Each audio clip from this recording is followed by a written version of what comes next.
Assalamualaikum warahmatullahi wabarakatuh. Mengenal Utsman bin Affan, ialah sahabat Nabi Muhammad SAW. Beliau termasuk tokoh Muslim dan pemimpin kekhalifahan Rasyidin yang ketiga. Utsman bin Affan dikenal sebagai pedagang yang kaya raya dan handal dalam bidang ekonomi, namun sangat dermawan. Ia mendapat julukan Dzun Nurain, yang berarti memiliki dua cahaya.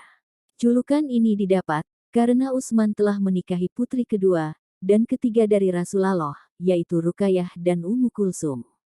Utsman bin Affan lahir pada 576 Masehi dari Bani Umayyah. Ibunya bernama Arwa binti Quris bin Rabi'ah. Ia termasuk golongan As-Sabiqun al-Awwalun, atau golongan yang pertama-tama masuk Islam. Di masa kekuasaannya, Utsman bin Affan memperluas wilayah ke Iran pada tahun 650, dan beberapa wilayah Khorasan atau Afghanistan pada tahun 651. Itulah sedikit biografi dari beberapa sumber yang Mimin dapatkan. Semoga bisa mendapatkan pengetahuan dan dapat menjadi teladan bagi kita semua. Adapun kata-kata yang menyentuh dari Utsman bin Affan. Dalam kehidupan di dunia, ada 3 hal yang menyebabkan aku senang. Memberi makan orang yang kelaparan hingga kenyang, memberi pakaian kepada orang yang tidak memiliki pakaian, membaca Al-Quran. Belajarlah dari pengalaman generasi sebelum kalian. Bersungguh-sungguhlah, dan jangan melupakan agar kalian tidak dilupakan. Orang yang kebaikannya tidak pernah bertambah, berarti dia telah menyiapkan dirinya untuk dijilat api neraka. Sesungguhnya orang yang hendak menikah, itu ibarat orang yang hendak menyemai benih. Maka hendaklah dia memperhatikan, di mana dia akan menyemainya. Bertakwalah kepada Allah. Takwa kepadanya merupakan benteng yang sangat kokoh, untuk menghadapi murkanya. Takwa juga menjadi jembatan menujunya. Bersandarlah kepada Allah, dalam menghadapi zaman. Tetaplah silaturahim, dan jangan bercerai-berai. Takut kepada keluarga, jangan-jangan mereka telah menyibukkan kita memenuhi urusan mereka, sehingga melupakan zikir kepada Allah. Aku mendapatkan kemanisan ibadah dalam 4 hal. Sewaktu menunaikan apa yang difardukan Allah, meninggalkan apa yang diharamkan Allah, ketika menyerukan kebaikan, ketika mencegah kemungkaran, dan menjaga diri dari hal yang menyebabkan kemurkaan Allah. Takutlah waspada kepada setan laknatullah. Jangan-jangan mereka telah berhasil memperdaya kita. Susah dalam urusan dunia, dapat menyebabkan gelapnya hati, dan susah dalam urusan akhirat, sebaliknya dapat menerangkan hati. Ketahuilah, dunia itu hijau, dan menyenangkan. Banyak orang yang condong kepadanya. Oleh sebab itu, jangan kalian tertipu, dan terlalu percaya kepada dunia. Dunia itu tidak dapat dipercaya.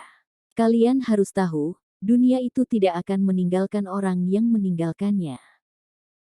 Seandainya aku berada di antara surga dan neraka, aku tidak tahu kemana tempat kembaliku, surga atau neraka.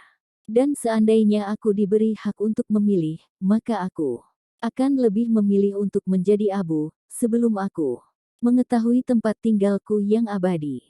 Tidaklah seseorang menyembunyikan sesuatu, melainkan Allah akan menamparkannya, melalui raut mukanya, dan ketergelinciran mulutnya. Saudaraku, bertakwalah kepada Allah. Bertakwa itu merupakan kemenangan. Orang yang paling pintar adalah yang menyiapkan diri untuk kehidupan setelah mati. Berusaha mendapatkan cahaya Allah untuk menerangi gelapnya kubur. Hendaklah seseorang merasa takut dibangkitkan dalam keadaan buta.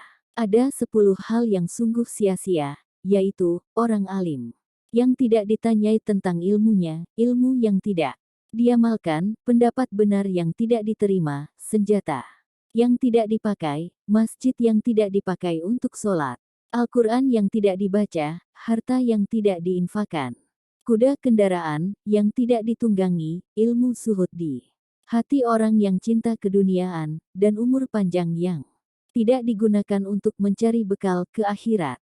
Aku heran kepada orang yang mengetahui setan sebagai musuh, namun ia menaati ajakannya. Jangan kalian paksa anak kecil untuk mencari nafkah. Jika kalian tetap memaksa, bila masa nanti mungkin jadi mereka akan mencuri. Jangan kalian bebani budak perempuan yang tidak mempunyai keahlian untuk mencari nafkah. Jika kalian tetap memaksanya untuk berusaha, bila masa nanti mungkin jadi dia akan menjual kehormatannya. Peliharalah diri kalian agar kalian dipelihara Allah. Carilah makanan dengan cara yang baik, sesuai kemampuan yang ada. Aku heran kepada orang yang telah mengetahui adanya hisab, namun ia berlomba-lomba mengumpulkan harta. Alangkah baiknya hukuman di dunia, bukan di akhirat. Ilmu itu lebih cantik dari mangkuk yang cantik, orang yang menuntut ilmu itu lebih manis dari madu, dan beramal dengan ilmu yang dimiliki itu lebih sulit dari meniti sehelai rambut.